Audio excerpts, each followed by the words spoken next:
सबैलाई नमस्ते। मेरो नाम चाहिँ भूपेन्द्र शर्मा। म चाहिँ पेशाले चाहिँ कृषक। अहिले म यो कृषि कर्म गरिरहेको छु। हामी नेपालीहरूको प्रचलन नै विदेशी नै, सबै देशभरिकै अवस्था विदेशी नै छ। युवा युवतीहरू सबै विदेश जाने, घरमा चाहिँ नरहने, हाम्रा यी मलिला जमिनहरू चाहिँ बाँझोमा परिणत हुँदैछन्। यो चाहिँ अत्यन्त दुःखद पक्ष हो। हामी विदेशिँदै गर्दा हाम्रा परिवारहरूमा वनमुटाव बढ्ने, परिवारहरू एक छिन्न भिन्न हुने अवस्था पनि हाम्रा समाजमा देखिरहेकै छन्। यो सबैले देखेकै कुरा हो।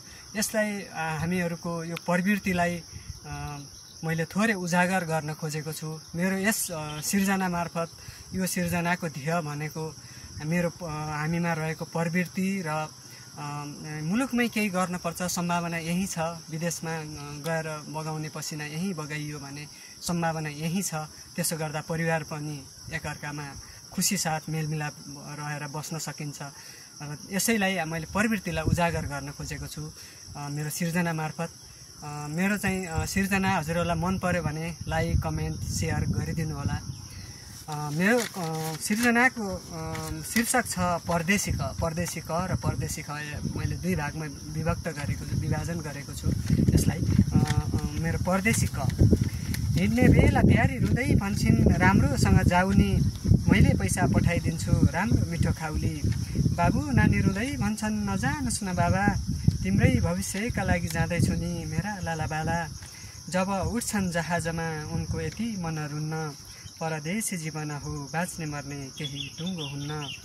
जब पुग्छन् विदेशमा फाल्नु पर्छ कचडाको थुप्रो, परदेशी पलपलमा सम्झन्छन् नि प्यारो आफ्नो झुप्रो। एक दुई महिना पैसा बुझ्छन् उनलाई चढ्छ मात, त्यसपछि परिवारलाई हानि दिन्छन् लात। न त गर्छन् उनले फोन, न पठाउँछन् धन, प्यारी सोध्छिन् कति निष्ठुरी प्याराको मन। आफ्नो छिमेकमा मान्छे बित्दा खड्किरहेछ मलामीको खाँचो, कृषि प्रधान देश हाम्रो, जताततै जमिन भयो बाँझो। वर्षौँ बित्यो आउलान् भनी गर्छिन् आशै आशा, अन्तिममा बाकसमा आउँछन् बनी लास। सपना जति उडाइदियो दैवले घेरी, कति बस्छौ नेपाल सरकार यो दृश्य हेरी। किन यस्तो लेखिस् भनी नभनिदिनुस् मित्र, यही त हो नि यथार्थमा नेपालीको चित्र, यही त हो नि यथार्थमा नेपालीको चित्र। यस्तै मेरो अब अर्को परदेशी ख।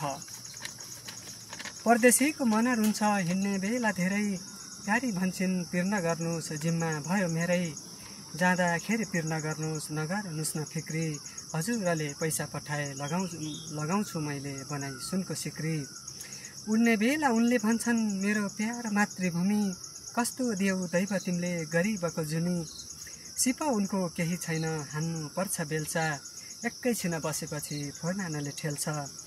सङ्घर्षले कमाएर ऋण उनले तिर्छन्, आउने बेला पैसा छैन प्यारीको उनलाई पिर्छ। दिनभरि थकान उनलाई साँझ आउँछ परिवारको याद, गरिबको जुनी यस्तै छैन बस्न परिवारको माझ। दुःख गरी कमाएर उनले पैसा पठाउँछन् नि घरमा, प्यारी घरमा छैन गर्छिन् परदेशीको भरमा। परदेशीलाई फोन जान्छ श्रीमती अर्कैसँग हिँडी, लालाबाला बिचल्ली छन् फर्क परदेशी। पिँढै पिँढाको लगेज बोकी फर्की आउँछन् छिट्टै, घर घडेरी उनको नाउँमा परदेशी रित्तै। यसको दोष कसलाई दिउँ थोरै वा धेरै, कारकत बेरोजगारी गरिबी हो मेरै, कारकत बेरोजगारी गरिबी हो मेरै। हस्त, धन्यवाद।